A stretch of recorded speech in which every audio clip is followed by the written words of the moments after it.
नमस्कार साथियों, स्वागत है आप सभी का आपके अपने इस YouTube चैनल पर जिसका नाम है जीएस बूस्टर, जो कि पाठ है तक्षशिला IAS बलिया का और मैं हूं अनूप उपाध्याय। साथियों, नेपाल की राजनीति के दो सबसे बड़े दुश्मन जिन्होंने एक दूसरे की सरकारें गिराई, एक दूसरे पर विश्वासघात के आरोप लगाए और वर्षों तक सत्ता की लड़ाई लड़ी, आज फिर एक ही मंच पर खड़े होने जा रहे हैं। एक तरफ है केपी शर्मा ओली और दूसरी तरफ है पुष्पकमल दहल प्रचंड। सवाल यह नहीं कि वो साथ क्यों आ रहे हैं, असल सवाल यह है कि उन्हें डर किस बात का है। क्या उन्हें अपनी राजनीतिक जमीन खिसकती हुई दिखाई दे रही है? क्या नेपाल की नई पीढ़ी पुरानी राजनीति को पूरी तरह से खत्म करने की तैयारी कर चुकी है?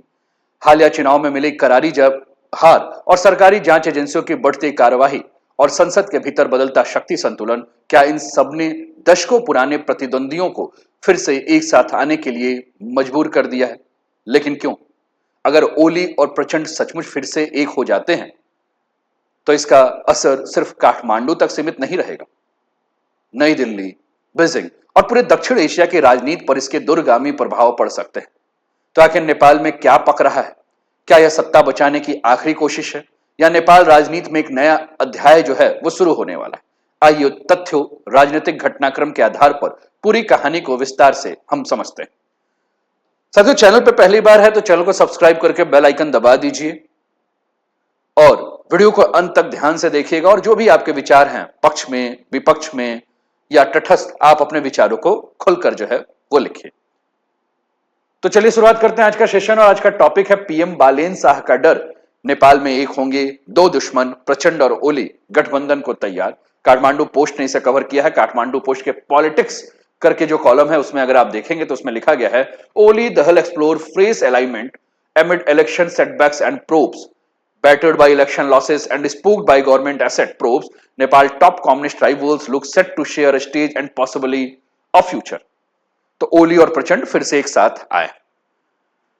तो चलिए थोड़ा सा इसका बैकग्राउंड समझते हैं साथियों। मार्च 2026 के स्थानीय चुनाव हुए, नेपाल की राजनीति के लिए एक बड़ा टर्निंग पॉइंट साबित हुआ। इन चुनावों ने न केवल नगर पालिकाओं और स्थानीय निकायों का भविष्य तय किया, बल्कि नेपाल की जनता पारंपरिक राजनीति से धीरे धीरे दूरी जो है बना रही। इन चुनाव के माध्यम से नेपाल में नए प्रधानमंत्री को जो है वो चुना गया और नेपाल की जनता, जो कि दशकों से परेशान थी, नेपाल की सत्ता पर जिन दो कम्युनिस्ट दलों का दबदबा रहा, चाहे वो सीपीएन यूएमएल की बात करें, चाहे सीपीएन माओवाद की बात करें, दोनों को इस चुनाव में बड़ा झटका लगा। केपी शर्मा ओली की पार्टी जो है वो बहुत ज्यादा सीटें नहीं जीत पाई। पुष्प कमल दहल प्रचंड की पार्टी भी जो है वो कुछ सीटों पर सिमट गई। और यही आपको ध्यान रखना होगा कि ये दोनों के दोनों जो नेता हैं, जो पिछले लगभग 2 दशक से नेपाल की राजनीति के सबसे प्रभावशाली चेहरे रहे हैं, कभी दोनों साथ आए, फिर अलग हुए और एक दूसरे की सरकारें गिराई, फिर दोबारा गठबंधन किया। लेकिन इस बार जनता ने दोनों को स्पष्ट संदेश दे दिया है कि सिर्फ पुराने राजनीतिक समीकरण से चुनाव नहीं जीते जा सकते हैं। अब सवाल उठता है कि ऐसा क्या हुआ। साथियों, इसके पीछे पहला कारण था, वो था युवाओं में बढ़ती हुई नाराजगी। नेपाल का एक बड़ा युवा वर्ग रोजगार की मांग कर रहा था। इसके अलावा अगर हम बात करें तो आर्थिक अवसरों के बारे में बात कर रहा था, बेहतर शासन व्यवस्था के बारे में बात कर रहा था। और कहीं ना कहीं इसकी शुरुआत 2025 के चुनाव से ही देखने को मिला और 2026 में भी हमने इसका कहीं ना कहीं जो है वो फल देखा। 2025 के अगर आप प्रतिनिधि सभा निर्वाचन परिणाम को भी देखें तो आप इन दोनों पार्टियों के जो सीट्स हैं उनको आप देख सकते हैं। इसके अलावा 2026 मार्च में जो है ये खुलकर जो है बात आने लगे कि इन दोनों को जो है वो वहां की जनता, वहां के युवा जो है वो नकार रहे हैं। तो युवाओं में जिस प्रकार से नाराजगी बढ़ रही थी, नेपाल का एक युवा वर्ग जो कि रोजगार, आर्थिक अवसर और बेहतर शासन चाहता था, लेकिन वर्षों से राजनीतिक अस्थिरता, बार बार सरकार के बदलने और विकास की धीमी जो रफ्तार था, उससे सबसे बड़ी शिकायत ये बन गई थी। दूसरा अगर हम बात करें तो भ्रष्टाचार के आरोप लग रहे थे। सरकारी संसाधनों के उपयोग, नीतिगत फैसले और सत्ता के दुरुपयोग को लेकर पुराने राजनीतिक दल लगातार आलोचना झेल रहे थे। और चुनाव के बाद नई सरकारों ने यह सबसे बड़ा पहला कदम यह उठाया कि सरकारी एजेंसियों ने संपत्तियों की जांच तेज कर दी। भ्रष्टाचार से जुड़े मामलों की फाइलें जो है वो खुलने लगी। सरकारी फाइलों से आर्थिक लेन देन, सार्वजनिक संपत्तियों की जांच और नेपाल की राजनीति में जो है वो हलचल मचने लगी। अब स्थिति ऐसी थी कि एक तरफ चुनावी समर्थन लगातार जो घट रहा था तो दूसरी तरफ जांच एजेंसियों का दबाव जो है वो बढ़ता जा रहा था। यानी कि कहीं ना कहीं राजनीतिक चुनौती और कानूनी चुनौती ने भी नेपाल की राजनीति में एक नई चर्चा की शुरुआत कर दी कि क्या इतने वर्षों तक एक दूसरे के विरोध रहे ओली और प्रचंड अब राजनीतिक ताकत बचाने के लिए फिर से हाथ मिला सकते हैं। और यही सवाल आने वाले पूरे घटनाक्रम को समझने के लिए सबसे महत्वपूर्ण कड़ी है।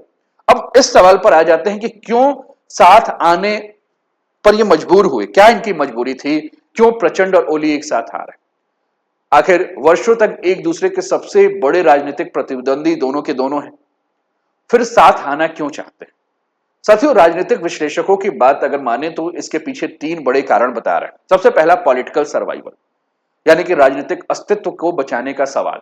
मार्च 2026 के स्थानीय जो भी चुनाव हुए उससे साफ संकेत दिया गया कि दोनों दलों का जनाधार पहले जैसा नहीं रहा।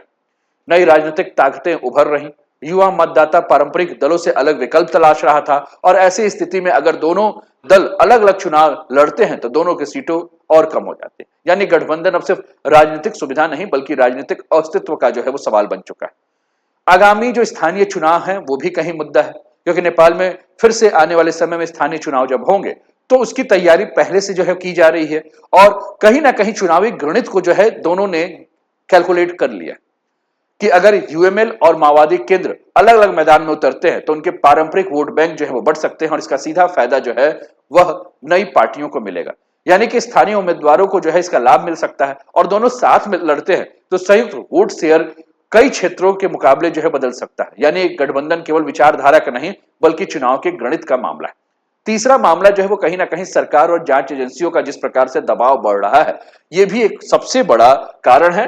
विवादास्पद कारण हम कह सकते हैं लेकिन यह कारण है क्योंकि नई सरकार ने संपत्तियों की जांच, भ्रष्टाचार के मामलों और पुराने सरकारी निर्णय से जुड़े मामलों की जांच जो है वो तेज कर दी और इसी वजह से ओली और प्रचंड के समर्थकों का आरोप है कि जांच एजेंसियों का इस्तेमाल राजनीतिक विरोधियों को के ऊपर दबाव बनाने के लिए किया जा रहा है।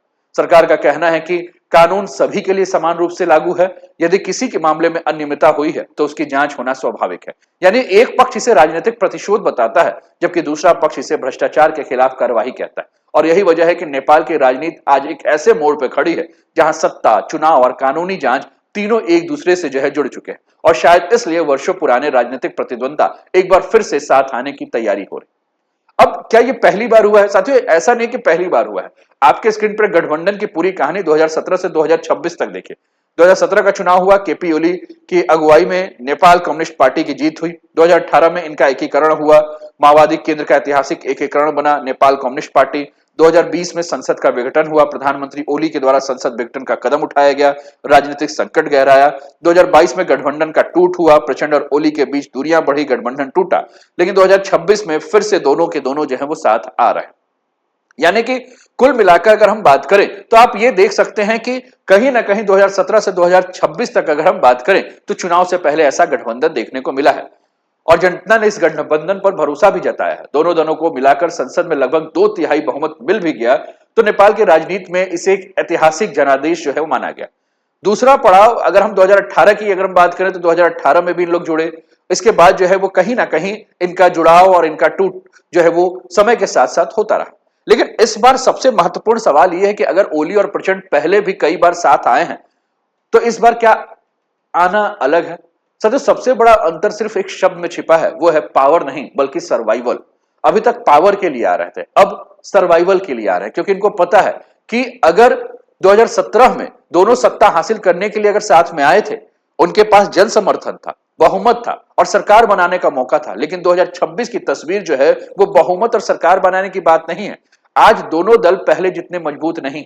स्थानीय चुनाव में झटका बहुत बड़ा लगा हुआ है, नई राजनीतिक ताकतें उभर रही हैं, युवा मतदाता जो है वो पारंपरिक राजनीति पर सवाल उठा रहा है और सरकार की जांच एजेंसियों का दबाव भी लगातार बढ़ रहा है।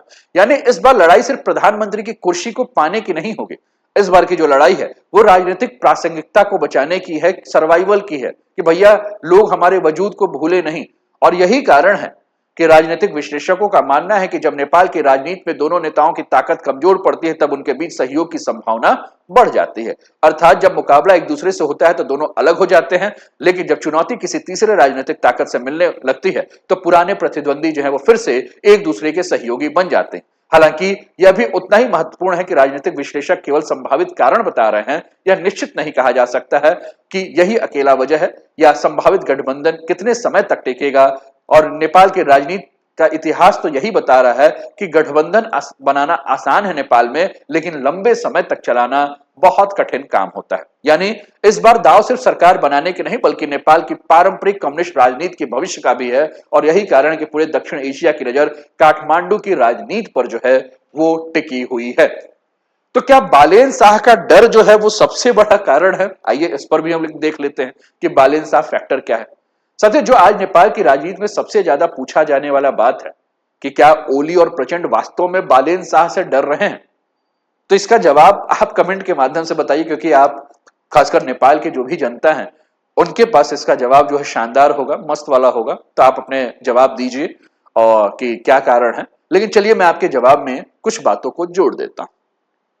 मुझे जहां तक लग रहा है, जहां से मैं इसको देख रहा हूं, कि इसका जवाब बहुत सीधा तो नहीं होने वाला। अगर केवल एक व्यक्ति की बात करें तो ऐसा कहना भी सही नहीं होगा, लेकिन अगर बालेन शाह एक नई राजनीतिक सोच का प्रतीक बन चुके हैं तो तस्वीर बिल्कुल बदल जाती है। असल में नेपाल की राजनीति में सबसे बड़ा बदलाव किसी एक नेता का नहीं बल्कि मतदाताओं की सोच का है। आज नेपाल की नई पीढ़ी पुरानी राजनीति से अलग उम्मीदें रखती है। वह चाहती है कि भ्रष्टाचार पर सख्त कार्रवाई हो, पारदर्शी प्रशासन हो, जवाबदेह सरकार हो और ऐसी राजनीति जो केवल सत्ता बदलने तक सीमित ना रहे बल्कि शासन की गुणवत्ता भी बदले। और यही वजह है कि पिछले कुछ वर्षों में स्वतंत्र उम्मीदवारों, नई राजनीतिक ताकतों और स्थापित दलों से बाहर के चेहरे को जनता का समर्थन मिलने लगा। और इसी बदलाव के बीच बालेन शाह एक ऐसे नेता के रूप में उभरे जिन्हें बहुत से लोग पुरानी राजनीतिक व्यवस्था के विकल्प के रूप में देखते हैं। यानी यह केवल बालेन शाह की कहानी नहीं, यह बदलते हुए नेपाल की कहानी है। एक ऐसा नेपाल जहां युवा मतदाता सिर्फ बड़े नाम नहीं बल्कि बेहतर प्रदर्शन को जो है वो देखना चाहता है। इसलिए कई राजनीतिक विश्लेषकों का मानना है कि पारंपरिक दलों के सामने सबसे बड़ी चुनौती कोई एक व्यक्ति नहीं बल्कि बदलती जनभावना है। और अगर जनभावना लगातार मजबूत होती रही तो नेपाल की राजनीति में आने वाले वर्षों में और बड़े बदलाव देखने को मिल सकते हैं। यानी बालेन शाह शायद पूरी कहानी नहीं है, लेकिन वे उस बदलाव का सबसे चर्चित चेहरा जरूर बन चुके हैं। साथियों, नेपाल की नई राजनीति में आप जेनजी मूवमेंट को कैसे भूल सकते हैं? नेपाल की राजनीति का सबसे बड़ा बदलाव आखिर क्या था? क्या सिर्फ सरकारें बदल रही थी या मतदाता भी बदल रहे थे? राजनीतिक विश्लेषकों के बारे में अगर हम बात करें साथियों, तो राजनीतिक विश्लेषक कह रहे हैं कि अब युवा जो है वो भ्रष्टाचार बंद करने की बात नई राजनीति बनाम पुरानी व्यवस्था के खिलाफ लड़ रहे हैं। आज नेपाल की सबसे बड़ी राजनीतिक ताकत वहां के जेनजी, वहां के युवा मतदाता है। यह वह पीढ़ी है जिसने वर्षों तक राजनीतिक अस्थिरता, रोजगार की कमी, भ्रष्टाचार के आरोप और बार बार बदलते हुए सरकार को देखा।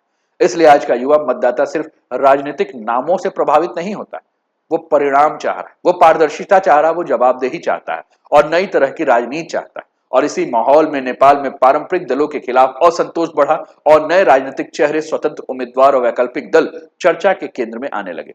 दिलचस्प बात यह है कि अगर अलग अलग मुद्दों पर ओली और प्रचंड की राजनीतिक रणनीतियां अलग अलग रही हैं, तो कई बार दोनों ने एक दूसरे पर तीखे आरोप लगाए हैं और एक दूसरे की राजनीति का विरोध भी किया। लेकिन आज तस्वीर बदलती हुई दिखाई दे रही है, क्योंकि अब दोनों के सामने सबसे बड़ी चुनौती एक दूसरे नहीं बल्कि बदलता हुआ राजनीतिक माहौल है। यानी कि प्रतिस्पर्धा अब केवल यूएमएल बनाम मानवादी केंद्र में नहीं रही है, प्रतिस्पर्धा पुराने राजनीति और नए राजनीति के बीच होते हुए जो है वो दिखाई दे रही है। वर्षों तक एक दूसरे के विरोधी रहे नेता आज फिर संवाद की कोशिश कर रहे हैं, क्योंकि जब राजनीतिक परिदृश्य बदलता है तो पुराने विरोधी भी साझा हितों के लिए साथ आने का प्रयास करते हैं। और यही नेपाल की वर्तमान राजनीति का सबसे बड़ा संदेश है। अब कम्युनिस्ट वोट स्प्लिट भी कोई कारण है? क्या यही सबसे बड़ी वजह है? साथियों, पूरी कहानी का सबसे दिलचस्प पहलू एक और है, वो है नेपाल की वामपंथी राजनीति आज एक बड़ी चुनौती का सामना कर रही है। विचारधारा लगभग समान है, लेकिन दल कई। स्थानीय चुनाव में विभिन्न कम्युनिस्ट दल हैं, अलग अलग चुनाव के लिए मैदान में उतरे, यानी वोट भी बढ़ गए और यहीं से कम्युनिस्ट वोट स्प्लिट की चर्चा शुरू हुई। कुछ राजनीतिक विश्लेषकों का कहना है कि अगर ये दल एक साझा मंच पर चुनाव लड़ते तो उनका संयुक्त वोट शेयर काफी अधिक प्रभावशाली हो सकता था। कुछ रिपोर्ट में यह भी उल्लेख किया गया है कि विभिन्न कम्युनिस्ट दलों को मिलाकर कुल वोटों की संख्या लगभग 40 लाख से अधिक रही। यानी कि चाहे हम वहां के नेकपा की बात करें, माओवादी केंद्र, एकीकृत समाजवादी, जनता समाजवादी या अन्य वाम दलों की बात करें, तो एक झंडा एक विचारधारा के साथ अगर रहते हैं एकीकृत कम्युनिस्ट मोर्चा, तो 44 मिलियन के आसपास इनके वोट की ताकत है अगर सभी कम्युनिस्ट दल एक साथ हो जाए। नेपाल की राजनीति में सबसे बड़ा खेल और कुल मतदाताओं की संख्या 45 से 50% है, आप समझ लीजिए। तो अगर ये साथ हो जाते तो सरकार बनाने की प्रबल संभावना रहती, नीतियों में वामपंथी सोच होती, भारत नेपाल संबंधों पर असर पड़ता और आर्थिक सामाजिक बदलाव देखने को मिलता। लेकिन पिछले चुनाव में कम्युनिस्ट वोट शेयर भी अगर आप देखें तो 2013 से लेकर 2026 तक अगर देखें तो आप देखिए किस प्रकार से ग्राफ आपको बदलता हुआ देखने को मिल रहा है।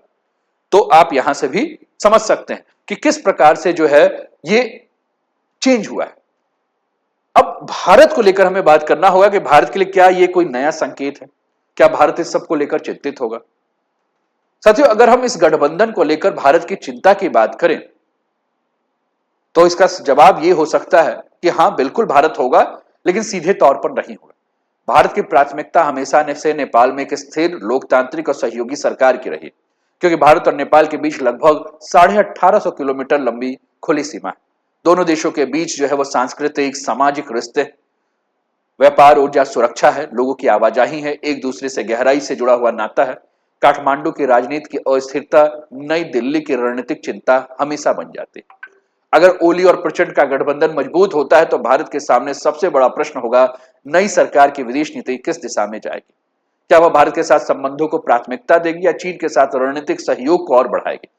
भारत विशेष रूप से 3 मुद्दों पर नजर रखेगा। पहला सीमा विवाद, दूसरा व्यापार और आर्थिक सहयोग और तीसरा सुरक्षा और रणनीतिक समन्वय। केपी शर्मा ओली पिछले कार्यकाल में 2015 की नाकाबंदी का मुद्दा और लिपुलेख, काला पानी और नए राजनीतिक मानचित्र जैसे विषय जो है वो भारत और नेपाल के साथ संबंधों को तनाव में बढ़ाने में बहुत बड़े कारण थे। वही प्रचंड के अलग अलग कार्यकालों में भारत और चीन के बीच संतुलन बनाने की कोशिश भी देखने को मिली।